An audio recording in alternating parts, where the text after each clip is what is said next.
So hello students, कैसे हैं आप? चलिए, जैसे कि आपको पता है कि ट्वेल्थ की मैक्रो इकोनॉमिक्स के काफी सारे कॉन्सेप्ट्स हम ऑलरेडी कवर कर चुके हैं। और इन कॉन्सेप्ट्स में से जो नेशनल इनकम अकाउंटिंग का चैप्टर है, very important, with the help of numericals, income method, expenditure method, value added method, पूरा हमने ऑलरेडी कंप्लीट करवा दिया है। सो गलती से भी अगर आपने वो सेशन मिस किया है तो कोई टेंशन की बात नहीं है। सभी सेशंस रिकॉर्डेड फॉर्म में आपके लिए अवेलेबल है, लिंक डिस्क्रिप्शन में गिवन है। जब आपके पास टाइम हो और जब आपका मन हो उसको जरूर देख लीजिएगा। आज के सेशन में हम एक नया चैप्टर स्टार्ट करने वाले हैं जो कि एग्जाम के पॉइंट ऑफ व्यू से वेरी इंपॉर्टेंट है, that is determination of income and employment. और इसमें आज का कॉन्सेप्ट होगा understanding about aggregate demands and components of aggregate demand. Aggregate demand क्या होता है, इसके क्या कंपोनेंट्स हैं, एग्रीगेट डिमांड कैसे कैलकुलेट की जाती है, एग्रीगेट सप्लाई क्या होता है, उसके क्या कंपोनेंट्स हैं, वो कैसे कैलकुलेट किए जाते हैं। तो बहुत इंपॉर्टेंट चैप्टर है, बहुत इंपॉर्टेंट कॉन्सेप्ट है। क्योंकि भाई अगर आपको बेसिक्स नहीं आएंगे तो आने वाले सेशंस में जो प्रैक्टिकल्स हम करवाएंगे वो भी आपको समझ नहीं आएंगे।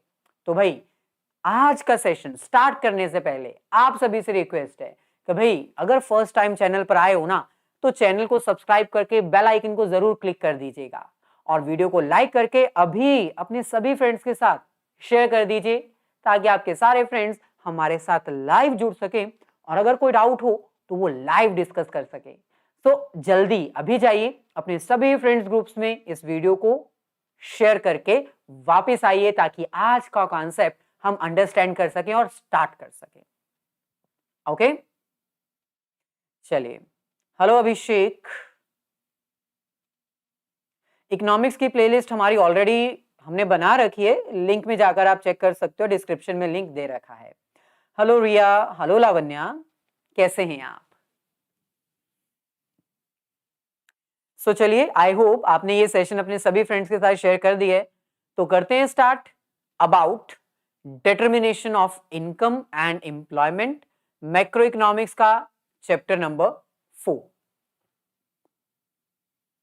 मैं एकदम बढ़िया हूं रिया, एकदम फर्स्ट क्लास, एज यूजुअल, हमेशा की तरह।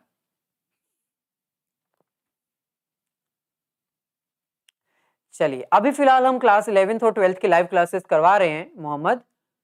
बीकॉम की कुछ क्लासेस रिकॉर्डेड फॉर्म में अवेलेबल हैं, अगर आप चाहो तो उसको देख सकते हो। उसके लाइव क्लासेस अभी हम स्टार्ट नहीं किए हैं। चलिए, तो जल्दी से एक बार देख लीजिए आज के ये हमारे टॉपिक्स हैं।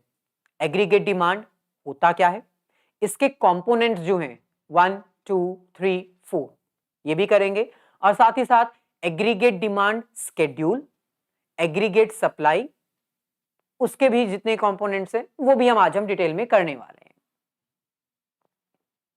तो करते हैं स्टार्ट। सबसे पहले बेसिक कॉन्सेप्ट से, एग्रीगेट डिमांड होता क्या है। भाई एग्रीगेट डिमांड दो वर्ड्स हैं, एग्रीगेट और डिमांड।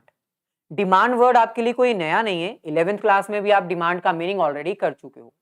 एग्रीगेट मतलब total, clubbed together, count together. जब हम किसी चीज को एक साथ जोड़ के इकट्ठा करके काउंट करते हैं, प्लस करते हैं, टोटल करते हैं ना जब किसी चीज का, तो उसको एग्रीगेट कहते हैं। सो एग्रीगेट का इन शॉर्ट मींस टोटल। और डिमांड का मतलब क्या है, ये आप पहले भी कर चुके हो। Demand means expenditure on goods and services. भाई जो भी आप खर्चा करते हो किसी प्रोडक्ट को परचेज करने के लिए, किसी सर्विसेज को कंज्यूम करने के लिए, उसको हम कहते हैं demand. So aggregate demand stands for total demand. क्योंकि आपको तो पता है मैक्रो इकोनॉमिक्स एक ऐसा सब्जेक्ट है जो पूरी इकोनॉमी की बात करता है। जब हम पूरी इकोनॉमी की स्टडी एग्रीगेट लेवल पर करते हैं तो उसको मैक्रो इकोनॉमिक्स कहते हैं। हम aggregate demand, aggregate supply, aggregate consumption, aggregate investment, aggregate savings, हम यही तो सब कुछ पढ़ने आए हैं मैक्रो इकोनॉमिक्स में। माइक्रो में हमने ये सब कुछ नहीं पढ़ा। माइक्रो में जो भी प्रॉब्लम्स डिस्कस की जाती थी वो इंडिविजुअल लेवल पर होती थी। डिमांड आपने चैप्टर किया, इंडिविजुअल लेवल की प्रॉब्लम थी। सप्लाई आपने चैप्टर किया 11th क्लास में, इंडिविजुअल लेवल की प्रॉब्लम थी। मार्केट इक्विलिब्रियम आपने 11th क्लास में स्टडी किया, इंडिविजुअल लेवल की मार्केट प्रॉब्लम्स थी। लेकिन मैक्रो इकोनॉमिक्स में अब आपको aggregate demand, aggregate supply, aggregate level of equilibrium, ये तीनों चीजें करनी है। यानी जो 3 चीजें आपने 11th में की थी, वही सेम 3 टॉपिक आप अपने 12th में भी करेंगे। बस डिफरेंस क्या है? लेवल का। 11th क्लास में माइक्रो लेवल था, अब ये मैक्रो लेवल है। सो एग्रीगेट डिमांड का मतलब होता है total demand of the whole economy, यानी पूरी इकोनॉमी में during a particular accounting year कितनी गुड्स और सर्विसेज परचेज की जा रही हैं, या कितनी गुड्स और सर्विसेज को परचेज करने के लिए प्लानिंग की जा रही है, उसको हम एग्रीगेट डिमांड कहते हैं। अच्छे से एक बार देख लीजिए एग्रीगेट डिमांड क्या होता है।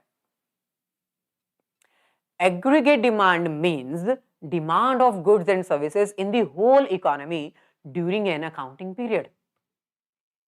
एक साल के भीतर में विद इन अ 1 ईयर जितनी भी फाइनल गुड्स और सर्विसेज परचेज की जाती हैं या फिर परचेज करने की प्लानिंग की जाती है, उसको हम एग्रीगेट डिमांड कहते हैं। यहां पर हम केवल और केवल फाइनल गुड्स को ही इंक्लूड करते हैं, क्योंकि आपको पता है इंटरमीडिएट गुड्स काउंट नहीं होती। एग्रीगेट डिमांड में हम परचेज्ड गुड्स और सर्विसेज को तो इंक्लूड करते ही हैं, साथ में प्लान्ड परचेजेस को भी इंक्लूड करते हैं। ये बहुत इंपॉर्टेंट नोट है, यहां पर हमने लिख रखा है, आप भी लिख लो ताकि एग्जाम में याद रहे। Aggregate demand means purchase as well as planned purchase of final goods and services। भाई जब हम डिमांड की बात करते हैं ना, तो बहुत सारे स्टूडेंट्स सोचते हैं कि जो हम प्रोडक्ट परचेज कर चुके हैं वो एग्रीगेट डिमांड में काउंट किया जाता है। गलत। एग्रीगेट डिमांड मतलब total demand in the whole economy. लेकिन इस डिमांड में हम कौन कौन सी फाइनल गुड्स और सर्विसेज काउंट करते हैं? जो परचेज की जा चुकी हैं या फिर जिनको परचेज करने की प्लानिंग चल रही है, दोनों। So aggregate demand means total demand of all the final goods and services that are purchased and planned to purchase in an economy during an accounting period. एक साल के भीतर में जितनी भी फाइनल गुड्स और सर्विसेज को परचेज किया जा चुका है या फिर जिसके रिगार्डिंग प्लानिंग हो रही है, जब हम उसको ऐड कर देते हैं तो वो एग्रीगेट डिमांड कहलाता है, इन सिंपल वर्ड्स। अब भाई पूरी इकोनॉमी की एग्रीगेट डिमांड कैलकुलेट करना क्या आसान काम है? बताओ। हेलो विक्स, कैसे हैं आप? Obviously not. भाई पूरी इकोनॉमी में कितनी गुड्स और सर्विसेज परचेज की जा रही हैं या कितनी गुड्स और सर्विसेज को परचेज करने का प्लान चल रहा है, ये कैलकुलेट करना कोई इजी टास्क नहीं होता। इवन ये पॉसिबल ही नहीं है। हम एक एक के घर जाएंगे और उससे पूछेंगे कि बताओ आप कितनी गुड्स और सर्विसेज परचेज कर रहे हो। ये कैलकुलेट करना थोड़ा मुश्किल है। सो कैसे कैलकुलेट किया जाए? सिंपल। एक इकोनॉमी में कंज्यूमर्स के द्वारा जो गुड्स और सर्विसेज कंज्यूम की जा रही हैं, अगर हम उसको ऐड कर दें तो क्या एग्रीगेट डिमांड के बारे में पता चल नहीं जाएगा? भाई मैं एक एक बंदे के घर जाऊं और उसकी डिमांड को ऐड करूं, प्लस करूं, फिर दूसरे घर जाऊं, फिर तीसरे घर जाऊं, भाई इकोनॉमी बहुत बड़ी होती है, इस तरह से मैं कभी भी कैलकुलेशन नहीं कर पाऊंगा। एग्रीगेट डिमांड कैलकुलेट करने का सिंपल सॉल्यूशन है, हम जो एक्सपेंडिचर करते हैं ना उसको काउंट कर लें तो हमें एग्रीगेट डिमांड पता चल जाएगी, क्योंकि भाई एक्सपेंडिचर फाइनल गुड्स और सर्विसेज के ऊपर ही तो किया जाता है। और एक्सपेंडिचर को काउंट करना मुश्किल नहीं है, क्योंकि जब भी मार्केट में कोई एक्सपेंडिचर किया जाता है तो उसका बिल बनता है, वो बिल गवर्नमेंट को डिपॉजिट्स करवाए जाते हैं, उसके ऊपर टैक्स दिया जाता है, सारा डाटा गवर्नमेंट के पास आ जाता है, तो बस हम एग्रीगेट डिमांड एक्सपेंडिचर की हेल्प से इजीली कैलकुलेट कर सकते हैं। हमें एक एक बंदे के घर नहीं जाने की जरूरत। So expenditure over the goods and services is taken as a base to measure aggregate demand. Simple. भाई एग्रीगेट डिमांड हम एक एक बंदे के घर जाके कैलकुलेट नहीं कर सकते, ऑब्वियसली। हम एक्सपेंडिचर्स को एज अ बेस यूज करेंगे। जो भी खर्चा किया जाता है ना फाइनल गुड्स और सर्विसेज को परचेज करने के लिए, हम उसको काउंट करेंगे। मान लो आपने 20,000 का कोई प्रोडक्ट परचेज किया, मैंने 30,000 का किया। ऐसे ही पूरी इकोनॉमी में जितना भी खर्चा किया गया है गुड्स और सर्विसेज को परचेज करने के लिए, अगर मैं उसको ऐड कर दूं तो मेरे पास एग्रीगेट डिमांड आ जाएगा। ओके, सो इसका मतलब अगर हमें एक इकोनॉमी की एग्रीगेट डिमांड कैलकुलेट करनी है तो हमें उसके कंपोनेंट्स को ऐड करना पड़ेगा। जैसे कंजम्पशन एक्सपेंडिचर होता है, इन्वेस्टमेंट एक्सपेंडिचर भी होता है, प्राइवेट एक्सपेंडिचर भी होता है, गवर्नमेंट एक्सपेंडिचर भी होता है, एक्सपोर्ट और इंपोर्ट्स भी होते हैं। तो ये टोटल ना हमारे पास 6 ऐसे कंपोनेंट्स हैं जो एग्रीगेट डिमांड को कैलकुलेट करने के लिए हमें ऐड करने पड़ते हैं। यानी consumption expenditure plus investment expenditure plus private expenditure plus government expenditure plus net exports. तो ये 6 कंपोनेंट्स हैं। इनको एक एक करके अंडरस्टैंड करते हैं, क्योंकि भाई एग्जाम में आपको कोई भी कंपोनेंट पूछा जा सकता है। नंबर 1, एग्रीगेट डिमांड में फर्स्ट कंपोनेंट जो आता है वो है कंजम्पशन एक्सपेंडिचर। सिंपल। भाई जो प्रोडक्ट्स अपनी पर्सनल कंजम्पशन को सेटिस्फाई करने के लिए हम परचेज करते हैं वो कहलाता है कंजम्पशन एक्सपेंडिचर। जैसे फॉर एग्जांपल आपने अपने सेटिस्फेक्शन के लिए कोई प्रोडक्ट कंज्यूम किया, फॉर एग्जांपल पिज्जा या बर्गर, ये आपकी कंजम्पशन एक्सपेंडिचर है जो आप फाइनली कंज्यूम कर रहे हो। तो पहला component consumption expenditure. Second, investment expenditure, यानी ऐसा एक्सपेंडिचर जो कंजम्पशन के लिए नहीं बल्कि इन्वेस्टमेंट पर्पस के लिए किया जाता है। जैसे फॉर एग्जांपल आपकी फैमिली ने एक घर परचेज किया, होम, ये एक्सपेंडिचर है। आपने 10-15 लाख का, 20-25 लाख का घर लिया, वो आपका इन्वेस्टमेंट है क्योंकि वो लॉन्गर ड्यूरेशन के लिए आपके साथ रहेगा ना। Investment expenditure. तीसरा प्राइवेट एक्सपेंडिचर। भाई अगर हम अपनी बात करें तो हम प्राइवेट वर्कर्स हैं, हमारे द्वारा किया गया कोई भी एक्सपेंडिचर वो प्राइवेट एक्सपेंडिचर कहलाएगा, जिसको हम हाउस होल्ड एक्सपेंडिचर भी कहते हैं। लेकिन अगर हम गवर्नमेंट की बात करें तो हर इकोनॉमी में गवर्नमेंट होती है। गवर्नमेंट रोड कंस्ट्रक्ट करवाती है, ब्रिजेस कंस्ट्रक्ट करवाती है, बॉर्डर सिक्योरिटी प्रोवाइड करती है, अपने इंप्लॉइज को सैलरी देती है, यानी खर्चा तो गवर्नमेंट भी करती है। तो फोर्थ कंपोनेंट क्या है? गवर्नमेंट एक्सपेंडिचर, जो गवर्नमेंट के द्वारा किया जाता है। और प्राइवेट एक्सपेंडिचर जो हम आम जनता लोग करते हैं अपनी कंजम्पशन के लिए। फिफ्थ और सिक्स्थ हमारे पास आता है एक्सपोर्ट्स एंड इंपोर्ट। अच्छा, ये तो आपको पता होगा ऑलरेडी। एक्सपोर्ट्स, अगर हम इंडिया का बना हुआ product rest of the world में सेल करते हैं तो वो कहलाता है एक्सपोर्ट। और अगर हम दूसरी कंट्री का बना हुआ प्रोडक्ट इंडिया में लेकर आते हैं, परचेज करते हैं, तो वो कहलाता है इंपोर्ट। ऑब्वियसली एक्सपोर्ट और इंपोर्ट भी एक्सपेंडिचर्स का ही पार्ट कहलाता है। क्लियर? ऑब्वियसली अभिषेक, जो हम आपको करवा रहे हैं आप उसको साइड बाय साइड लिख सकते हो, स्क्रीनशॉट ले सकते हो, या फिर आपको नोट्स मिल सकते हैं, आप चाहो तो इसको लिख सकते हो। अच्छा, ये टोटल 6 कंपोनेंट्स हैं एग्रीगेट डिमांड के। लेकिन भाई अगर हम इसको थोड़ा एड अप कर दें, इनकी क्लासिफिकेशन थोड़ा सिंपल वे से कर दें, तो आपके लिए भी आसान होगा, हमारे लिए भी आसान होगा। तो ये जो 6 कंपोनेंट्स मैंने आपको बताए ना, इनको 4 हिस्सों में बांट देते हैं।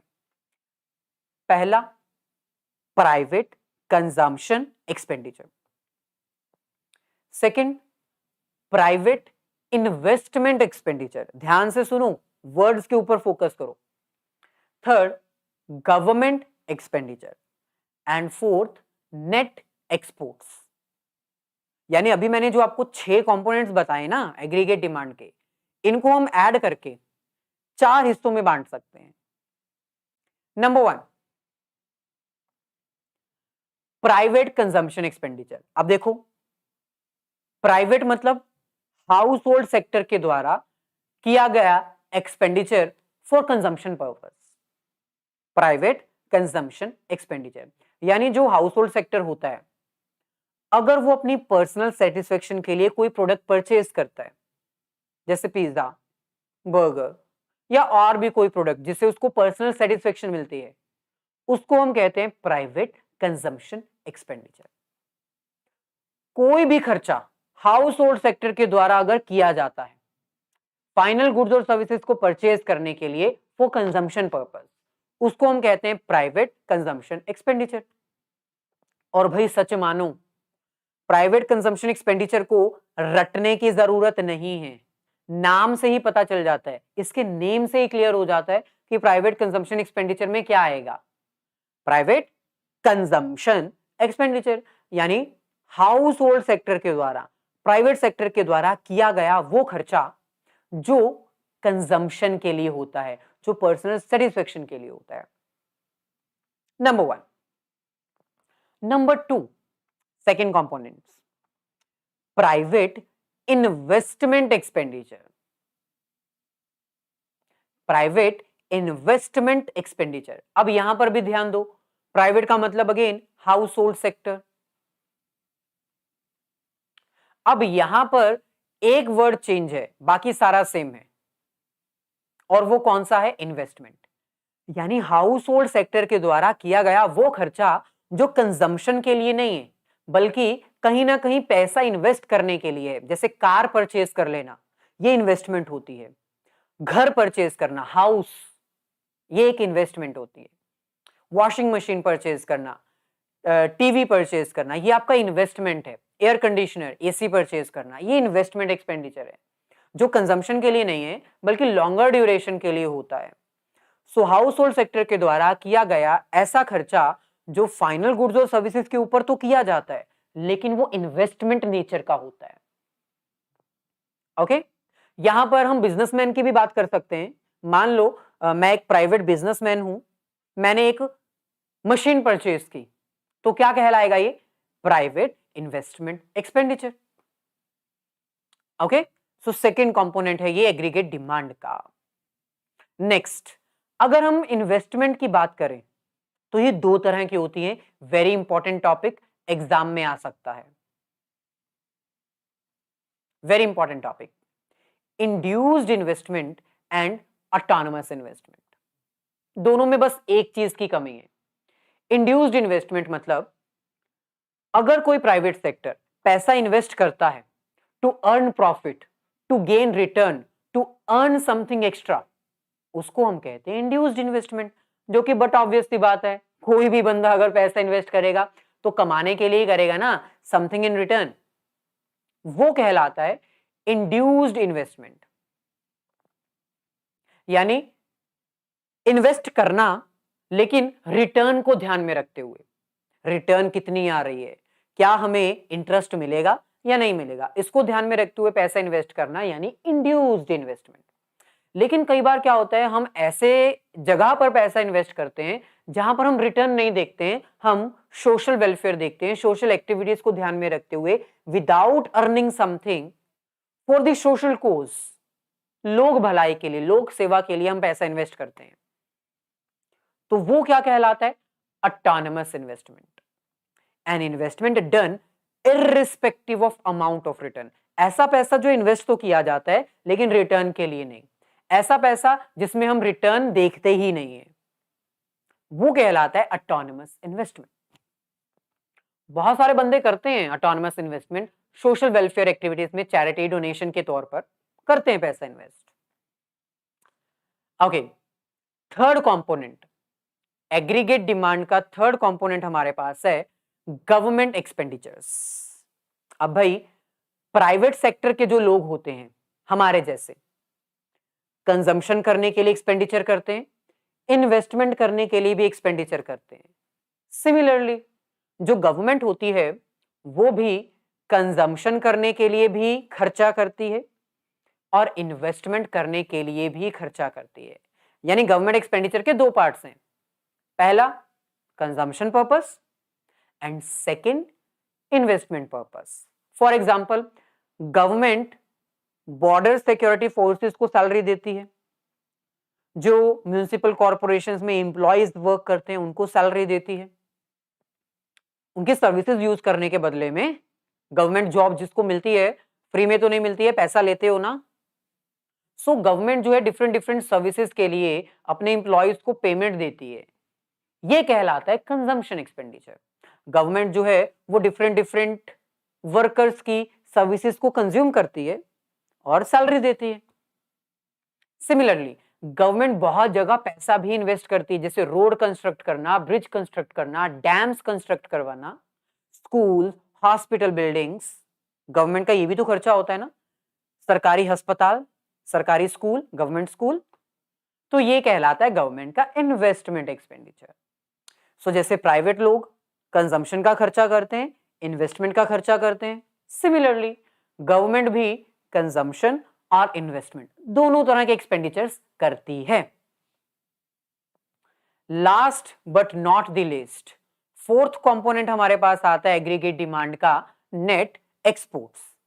नेट एक्सपोर्ट्स मतलब difference between exports minus import. ये आप नेशनल इनकम के मेथड में भी कर चुके हो, एक्सपेंडिचर मेथड में। So it is a difference between export and import, जो भी आपका एक्सपोर्ट और इंपोर्ट का डिफरेंस होता है। इन शॉर्ट एग्रीगेट डिमांड के चार कंपोनेंट्स है, चारों मैंने बता दिए। अगर आपको इंडिया की एग्रीगेट डिमांड कैलकुलेट करनी है तो कैसे करोगे? हेलो इंदु, कैसे हैं आप? सिंपल, पहले नंबर पे आएगा कंजम्पशन एक्सपेंडिचर, जो प्राइवेट सेक्टर के द्वारा किया जाता है for personal satisfaction. Second number पे आता है इन्वेस्टमेंट एक्सपेंडिचर, जो प्राइवेट सेक्टर के द्वारा किया जाता है फॉर इन्वेस्टमेंट पर्पस। तीसरे नंबर पे आता है गवर्नमेंट एक्सपेंडिचर, जो कंजम्पशन वाला भी हो सकता है, इन्वेस्टमेंट वाला भी हो सकता है। और चौथे नंबर पे आता है net exports. It is a difference between export and import. तो ये चार कंपोनेंट्स हैं। Any doubt till now? यहां तक कोई डाउट है तो बताओ, अदरवाइज आगे बढ़ते हैं।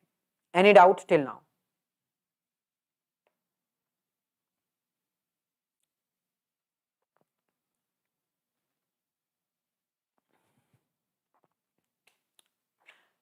ओके, एक बार दोबारा से रिपीट कर देते हैं। देखो सिंपल है, जब हम एग्रीगेट डिमांड की बात करते हैं तो एक इकोनॉमी की एग्रीगेट डिमांड को कैलकुलेट करने के लिए हमें चार कंपोनेंट्स चाहिए।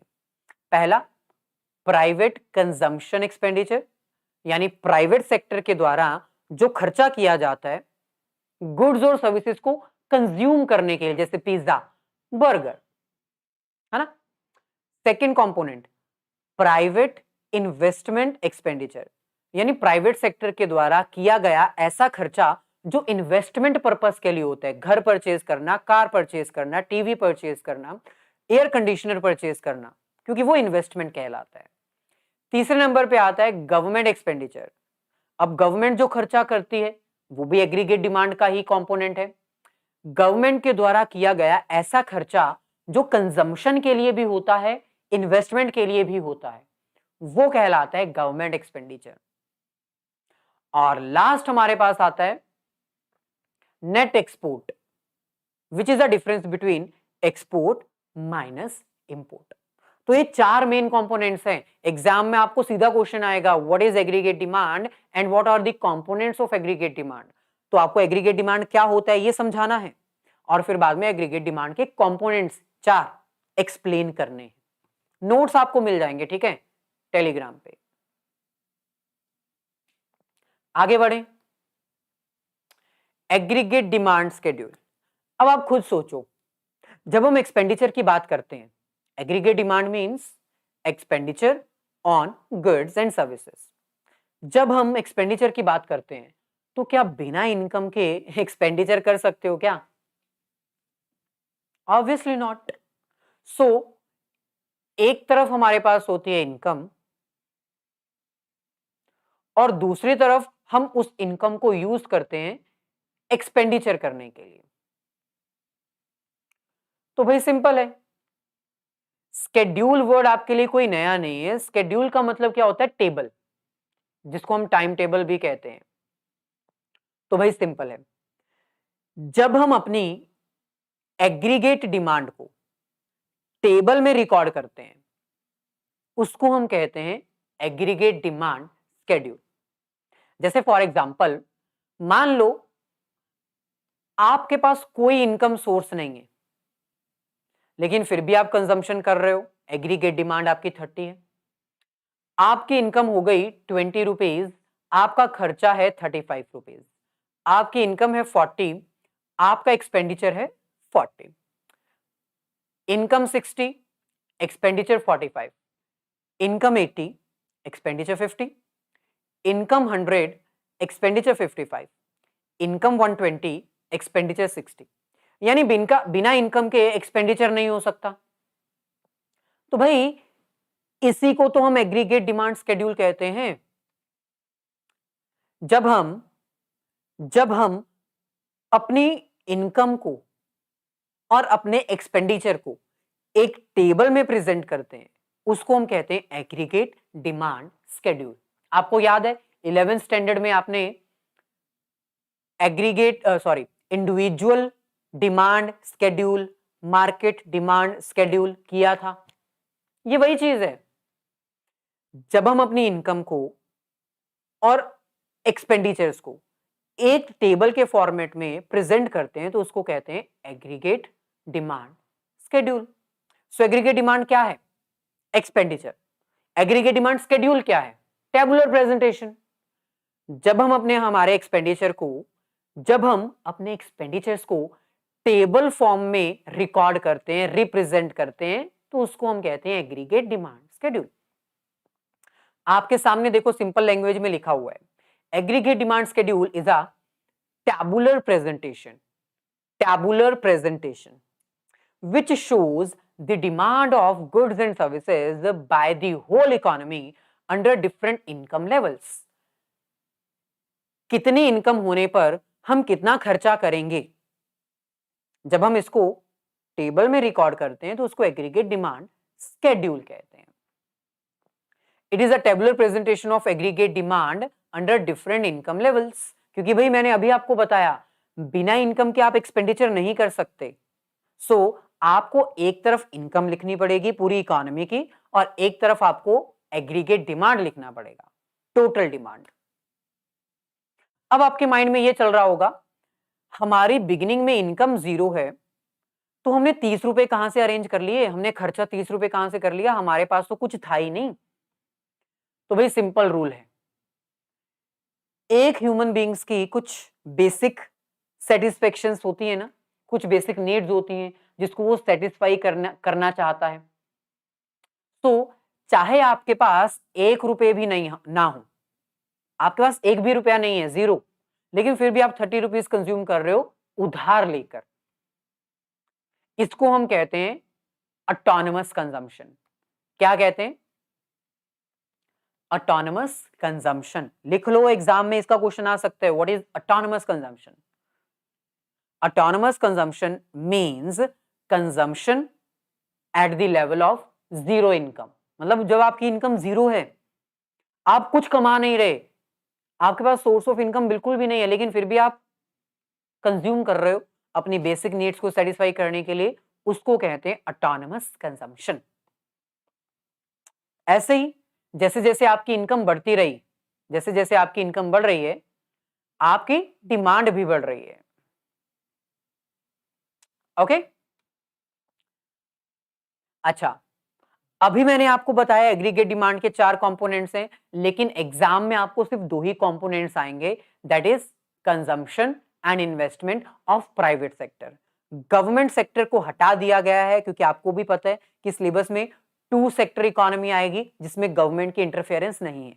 तो फॉर सिंप्लिसिटी गवर्नमेंट एक्सपेंडिचर्स को नहीं करना है। ओके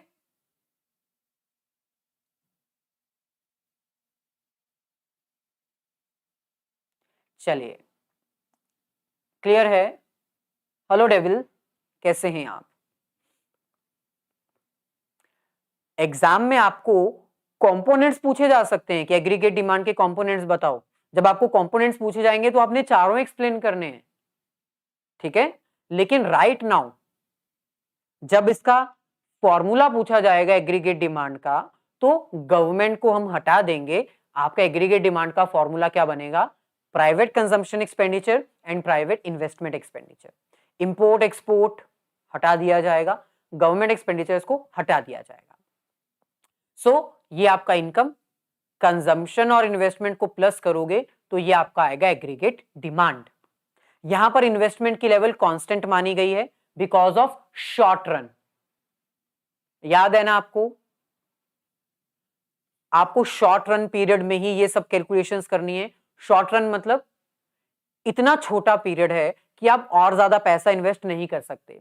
शॉर्ट पीरियड मतलब एक ऐसा टाइम पीरियड जिसमें आप अपने इन्वेस्टमेंट को चेंज नहीं कर सकते। इसलिए आपकी इन्वेस्टमेंट कांस्टेंट रहेगी, आपकी जो कंजम्पशन है वो बढ़ती रहेगी। जब आप इन दोनों को प्लस करोगे तो वो आपकी आ जाएगी एग्रीगेट डिमांड। 25 प्लस 10 30, 35 आएगा, ठीक है? यहां पर 20 आएगा। 20 प्लस 10 30, 25 प्लस 10 35, 30 प्लस 10 40। ओके, तो आपको ये वाला टेबल अच्छे से याद करना है। आगे बढ़ते हैं, बात करते हैं रिलेशन की। एग्रीगेट डिमांड शेड्यूल क्या होता है वो आपको पता चल गया। Aggregate demand schedule means tabular presentation of aggregate demand with reference to different level of income. जब हम इनकम को और एग्रीगेट डिमांड को एक ही टेबल में रिकॉर्ड करते हैं तो उसको एग्रीगेट डिमांड शेड्यूल कहते हैं। क्या आपको ये टेबल देखकर इनकम का और एग्रीगेट डिमांड का रिलेशन समझ आया? हेलो अर्जुन, कैसे हैं आप? ऑब्वियसली भाई इन दोनों के बीच में पॉजिटिव रिलेशन है। जैसे जैसे जैसे आपकी इनकम बढ़ रही है उसके अकॉर्डिंग आपकी एग्रीगेट डिमांड भी बढ़ रही है। पॉजिटिव रिलेशन है। इंपॉर्टेंट पॉइंट्स ये भी मैंने आपको बता दिए। आपकी इनकम लेवल जो है वो 0 से स्टार्ट हो रही है। इस इनकम लेवल पर आपकी एग्रीगेट डिमांड 30 कैसे हो सकती है भाई? Because of basic requirements. हर बंदे की बेसिक रिक्वायरमेंट्स होती हैं, चाहे आप पैसा कमाओ चाहे ना कमाओ, लेकिन अपनी बेसिक नीड्स को सेटिस्फाई करने के लिए आपको कंजम्पशन करनी ही पड़ती है। So that is why beginning में आपकी एग्रीगेट डिमांड ज्यादा है, इनकम कम है, और इसको हम ऑटोनमस कंजम्पशन कहते हैं। ओके ओके टेबल बनाने का तरीका तो सिंपल है विक्स। आपको इनकम जो है वो 2020 से इंक्रीज करते जाना है, इन्वेस्टमेंट आपकी कांस्टेंट रहेगी 10 10 10 10, और आपको जो कंजम्पशन है वो 5 5 से इंक्रीज करते जाना है। बस इनकम 20 से इंक्रीज करनी है, कंजम्पशन 5 से इंक्रीज करनी है, इन्वेस्टमेंट कांस्टेंट रहेगी, consumption plus investment aggregate demand आ जाएगा।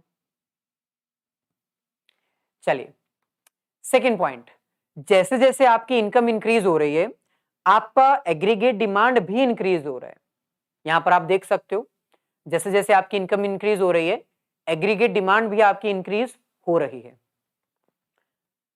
थर्ड ऑब्जर्वेशन, कंजम्पशन जो है वो बढ़ तो रही है लेकिन बहुत ज्यादा स्पीड से नहीं बढ़ रही है। आप देख सकते हो 30 से 35, 35 से 40, 40 से 45, 45 से 50, यानी आपकी इनकम के अकॉर्डिंग एग्रीगेट डिमांड उतनी ज्यादा स्पीड से नहीं बढ़ रही है। क्यों? क्योंकि भाई जब आपके पास इनकम का सोर्स आने लगता है तो आप सारी इनकम कंज्यूम नहीं करते, आप सारी इनकम इन्वेस्ट नहीं करते, आप उसमें से कुछ ना कुछ सेविंग कर लेते हो। जैसे आपकी इनकम यहां पर 80 है तो आप 50 रुपीज क्यों कंज्यूम कर रहे हो? क्योंकि आप 30 रुपीज सेव करना चाहते हो। सो थर्ड ऑब्जर्वेशन आपकी क्या है? आपकी कंजम्पशन बढ़ तो रही है लेकिन आप कुछ पोर्शन सेव भी कर रहे हो। एक टाइम ऐसा भी आएगा जब आपकी एग्रीगेट डिमांड और इनकम इक्वल हो जाएगी। इस लेवल पर आपकी सेविंग्स जीरो होंगी। ऑब्वियसली आपकी इनकम 40 है, आपकी डिमांड भी 40 है, यानी जितनी आपने पैसा कमाया उतना आपने कंज्यूम कर दिया। इन दैट सिचुएशन आपकी सेविंग्स क्या होंगी? जीरो। तो ये जो मैंने आपको ऑब्जर्वेशंस बताई, ये रटने की जरूरत नहीं है। आप टेबल को देखोगे ना तो आपको रिलेशंस अपने आप मिलते जाएंगे। एक बार अच्छे से इसको अंडरस्टैंड कर लो, आपका सारा रिलेशन अपने आप बन जाएगा।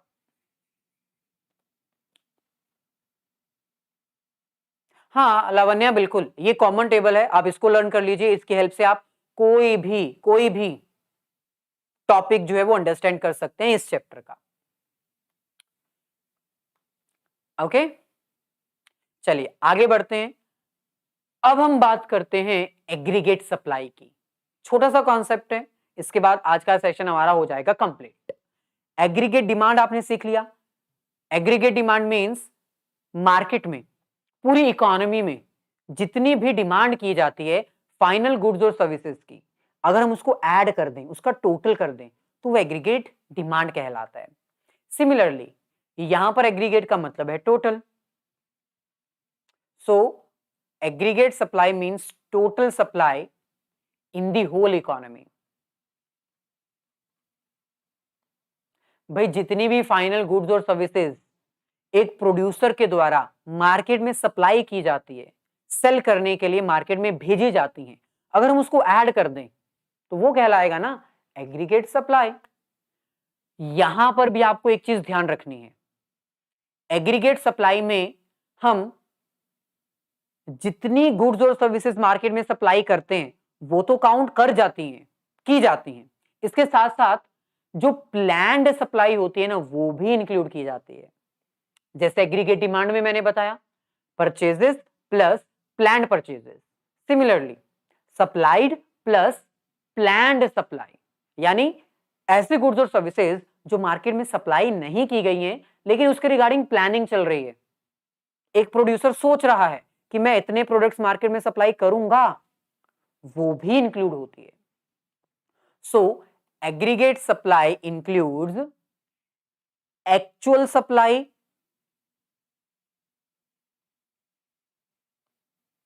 as well as planned supply of all final goods and services in the economy during a financial year। यानी एक साल के भीतर में जितने भी फाइनल गुड्स और सर्विसेज मार्केट में सप्लाई की गई हैं या फिर की जाएंगी, इन दोनों को अगर हम ऐड कर दें तो वो कहलाएगा एग्रीगेट सप्लाई। क्लियर है? हेलो वृंदा, कैसे हैं आप? So aggregate supply means the flow of final goods and services in the whole economy during an accounting period. It is the total supply of all final goods and services in the economy. और इसमें हम actual supply जो होती है उसको तो include करते ही हैं, साथ में प्लान्ड सप्लाई को भी इंक्लूड करते हैं। अच्छा, अगर मैं आपको ये कहूं एग्रीगेट सप्लाई और इनकम इक्वल होती है तो क्या ये सही होगा? Obviously yes.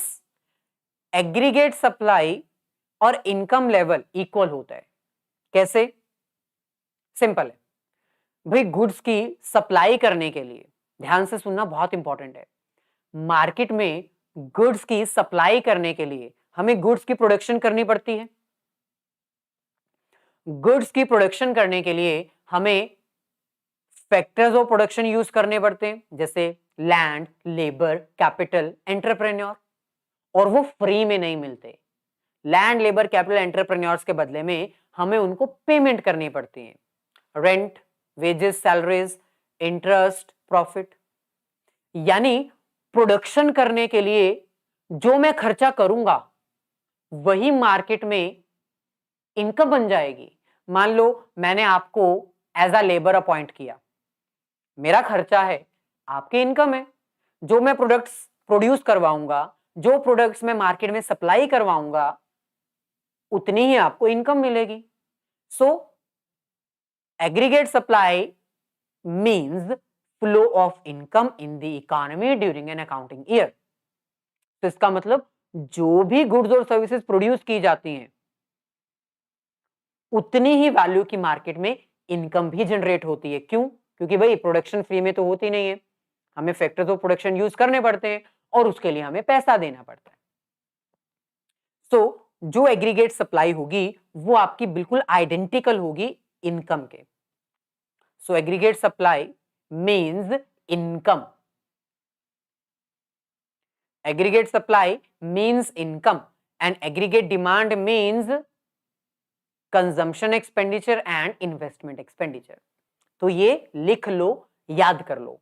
जब हम एग्रीगेट सप्लाई की बात करते हैं तो वो इनकम कहलाती है, जब हम एग्रीगेट डिमांड की बात करते हैं तो वो कंजम्पशन और इन्वेस्टमेंट एक्सपेंडिचर्स कहलाते हैं। Clear? First, okay, wait a second, कोई डाउट है तो बताइए जल्दी से।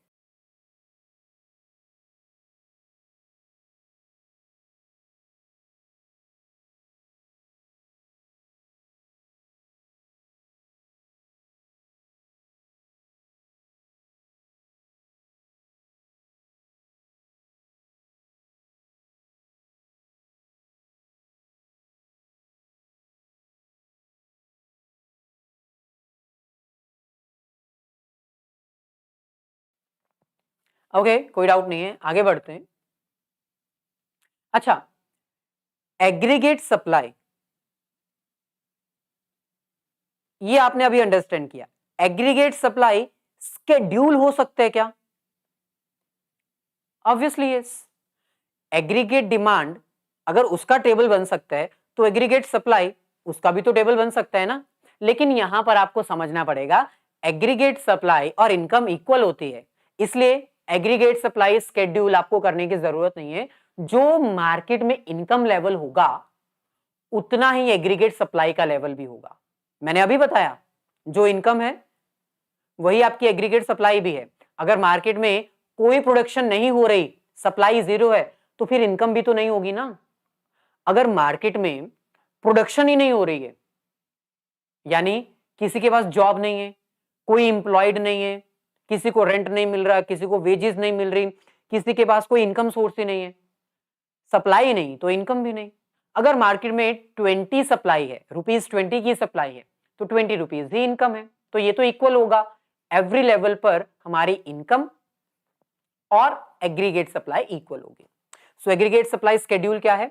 जब हम हमारी इनकम लेवल को और जब हम हमारी एग्रीगेट सप्लाई को एक ही टेबल पे रिकॉर्ड करते हैं तो उसको कहते हैं एग्रीगेट सप्लाई शेड्यूल। अब हम बात करते हैं कर्व की। एग्रीगेट सप्लाई शेड्यूल हो सकता है तो कर्व भी तो हो सकती है ना। ये आपकी कर्व है, वाई एक्सेस और ये एक्स एक्सेस। आप देख सकते हो आपकी एग्रीगेट सप्लाई जो है, जिसको हम इनकम भी कहते हैं, बिल्कुल स्ट्रेट फॉरवर्ड अपवर्ड मूविंग है, क्योंकि सप्लाई की कर्व हमेशा अपवर्ड मूविंग ही होती है। जल्दी से अब हम आज का जो कॉन्सेप्ट है वो क्लब अप कर देते हैं। Number 1, aggregate demand and it's components हो गया। Next, aggregate demand schedule. अभी मैंने बताया, जब हम अपनी डिमांड को और इनकम को टेबुलर फॉर्म में प्रेजेंट करते हैं with the help of income, तो उसको कहते हैं एग्रीगेट डिमांड शेड्यूल। हमारी इनकम जीरो हो सकती है लेकिन एग्रीगेट डिमांड जीरो नहीं हो सकती, क्योंकि भाई हमें अपनी पर्सनल नीड्स को सेटिस्फाई करने के लिए कुछ ना कुछ तो कंज्यूम करना ही पड़ता है। Second, aggregate demand curve. जब हम हमारी एग्रीगेट डिमांड को ग्राफिकली डायग्रामेटिकली प्रेजेंट करेंगे, टेबल फॉर्म में प्रेजेंट करते हैं तो शेड्यूल, जब हम डायग्राम में या ग्राफ में प्रेजेंट करते हैं तो उसको कहते हैं कर्व। तो जब हम एग्रीगेट डिमांड शेड्यूल के डाटा को डायग्राम में प्रेजेंट करते हैं तो वो कहलाता है एग्रीगेट डिमांड कर्व। सिमिलरली, जैसे एग्रीगेट डिमांड का शेड्यूल है और कर्व है, वैसे ही एग्रीगेट सप्लाई का स्केड्यूल, यानी जब हम हमारी एग्रीगेट सप्लाई को टेबल में प्रेजेंट करते हैं with the help of income, उसको कहते हैं एग्रीगेट सप्लाई स्केड्यूल। और सिमिलरली जब हम अपने डाटा को डायग्राम में या फिर ग्राफ में प्रेजेंट करते हैं, उसका डायग्राम बनाते हैं, कर्व बनाते हैं, तो उसको एग्रीगेट कर्व कहते हैं, एग्रीगेट सप्लाई कर्व कहते हैं, जो कि 45 डिग्री है। अभी मैंने आपको दिखाया ना, ये कर्व जो है वो 45 डिग्री है।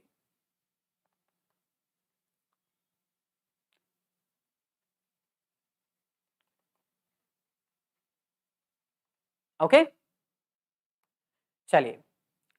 सो एक तरफ हमारे पास है इनकम जो कि एग्रीगेट सप्लाई कहलाती है, और एक तरफ हमारे पास है एग्रीगेट डिमांड जो कि कंजम्पशन और इन्वेस्टमेंट के कॉम्बिनेशन से बनी है।